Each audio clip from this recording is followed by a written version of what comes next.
Monday എന്ന് പറഞ്ഞാൽ kind of N off day ആണ് എനിക്ക്. കാരണം അന്ന് മാത്രമേ സ്വിമ്മിംഗ് ക്ലാസ്സസ് ഇല്ലാതെ ഉള്ളൂ.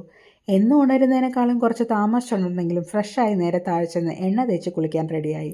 അവധി ദിവസം മാത്രമേ ഇതെല്ലാം നടക്കുകയുള്ളൂ. ശരിക്കും പറഞ്ഞാൽ ഇന്ന് ബെഡിൽ നിന്ന് എണീക്കാൻ പോലും തോന്നാത്തൊരു ദിവസമായിരുന്നു. പക്ഷെ ഒരുപാട് കാര്യങ്ങൾ ചെയ്തു തീർക്കാനുള്ളതുകൊണ്ട് മാത്രം എണീറ്റു. കുളിച്ച് റെഡിയായി താഴെ ചെന്ന് ഒരു ഏർലി ലഞ്ചും കഴിച്ച് പുറത്തേക്ക് ഇറങ്ങി. വേറെ കുറച്ച് എറൻസൊക്കെ റൺ ചെയ്ത് നേരെ പോയത് ലുലുവിലേക്കാണ്. അവിടെ നിന്ന് കുറച്ച് ഷോപ്പിംഗ് ചെയ്യാൻ. അത് കഴിഞ്ഞ് ഞാൻ നേരെ പന്തലിലേക്ക് പോയി. കുറച്ച് സ്വീറ്റ്സൊക്കെ കഴിച്ച് എൻ്റെ മൂഡൊന്ന് ലിഫ്റ്റ് ചെയ്യാൻ. ഒരു ഫിൽറ്റർ കോഫി, ഡൂണട്ട്, എക്ലെയർ എല്ലാം കഴിച്ച് നേരെ വീട്ടിലേക്ക് ഞാൻ വന്നു. വാങ്ങിച്ചുകൊണ്ട് വന്ന സാധനങ്ങളെല്ലാം അടുക്കി പെറുക്കി വെച്ച് ഒന്ന് ഫ്രഷായി കുറച്ച് നേരം കിടന്നിട്ട് പിന്നെ ഡിന്നർ റെഡിയാക്കാമെന്ന് കരുതി. ഡിന്നറിന് സാലഡും ഉണ്ടാക്കി ഞാൻ വാങ്ങിച്ചുകൊണ്ട് വന്ന സാധനങ്ങളും എല്ലാമായി ഞാനും അമ്മയും അനിയനും ഡിന്നർ കഴിച്ചു.